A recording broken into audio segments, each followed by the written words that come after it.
পুরো পৃথিবীতে এমন সাংস্কৃতিক বৈচিত্র্যের দেশ আর একটিও নেই, যেখানে একই সাথে পাওয়া যায় মরুভূমির তপ্ত গরম, আবার একই সাথে দেখা মেলে বরফের আচ্ছাদন। অনেকগুলো জাতি, তাদের অনেকগুলো ভাষা, এমন ভৌগোলিক বৈচিত্র্যতা সত্যি আর কোথাও নেই। তবে অনেক ধরনের ভাষা কিংবা অনেকগুলো জাতির সংমিশ্রণ থাকলেও জাতীয়তাবাদের চেতনায় অত্যন্ত সচেতন এক দেশ ভারত, যাদের দেশপ্রেমের উদাহরণ এখনো পর্যন্ত পৃথিবীতে বিরল। তবে সাম্প্রতিক সময়ে দেশটিতে চলছে ভাষা নিয়ে দ্বন্দ্ব, যেখানে পশ্চিমবঙ্গের বাংলা থেকে শুরু করে উত্তরাঞ্চলের আসাম, মণিপুর, অরুণাচল কিংবা দক্ষিণাঞ্চলের তামিলনাড়ু পর্যন্ত সবখানে দেখা যাচ্ছে হিন্দির আগ্রাসন, যা মোটা দাগে ভারতের জাতীয়তাবাদী শক্তিকে ভঙ্গুর করে তুলছে বলে মনে করেন রাজনৈতিক বিশ্লেষকরা। সে ধারাবাহিকতায় এবার হিন্দি ভাষার ব্যবহার নিষিদ্ধ করার জন্য একটি বিল আনার প্রস্তুতি নিচ্ছে ভারতের তামিলনাড়ু রাজ্য সরকার। ক্ষমতাসীন দ্রাবিড়া মুনেত্রা কাজাগাম ডিএমকে দলের মুখ্যমন্ত্রী এম.কে. স্ট্যালিন চলমান রাজ্য বিধানসভার অধিবেশনের শেষ দিনে লাইনটি উপস্থাপন করতে পারেন বলে জানা গেছে।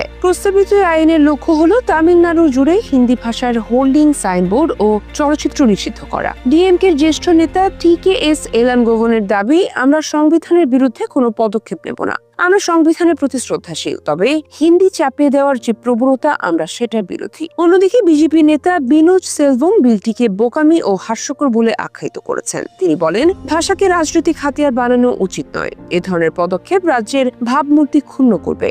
সেলফমের অভিযোগ, তিরুপরমকুন্দ্রম করুর তদন্ত ও আর্মস্ট্রং ইস্যু সহ সম্প্রতি কয়েকটি মামলায় আদালতে বিপর্যয়ের মুখোমুখি ক্ষমতাসীন দল ডিএমকে। তাই এসব ইস্যু থেকে মনোযোগ সরাতে ভাষা বিতর্ক সামনে নিয়ে আসা হয়েছে। এর আগে চলতি বছরের শুরুতে রাজ্য সরকার রাজ্যের বাজেট নথিতে ব্যবহৃত ভারতীয় রুপি প্রতীকের জায়গায় তামিল অক্ষর রু এর ব্যবহার শুরু করে। রাজ্য সরকার জানায়, এর মাধ্যমে সরকারি কাজে তামিল ভাষার ব্যবহার জোরদার করা হচ্ছে। তবে এই পদক্ষেপ নতুন করে বিতর্ক সৃষ্টি করেছে। তবে তামিলনাড়ুর ক্ষমতাসীন দল ডিএমকে দীর্ঘদিনের অভিযোগ, হিন্দি ভাষা চাপিয়ে দিচ্ছে কেন্দ্রীয় সরকার। রাজ্যের মুখ্যমন্ত্রী স্ট্যালিন একাধিকবার বলেছেন, ডিএমকে হিন্দি ভাষার বিরুদ্ধে নয়, তবে রাজ্যের মানুষের উপর জোর করে হিন্দি চাপিয়ে দেওয়ার যে কোনো প্রয়াসের বিরোধিতা করবে। তার ভাষা তামিলদের উপর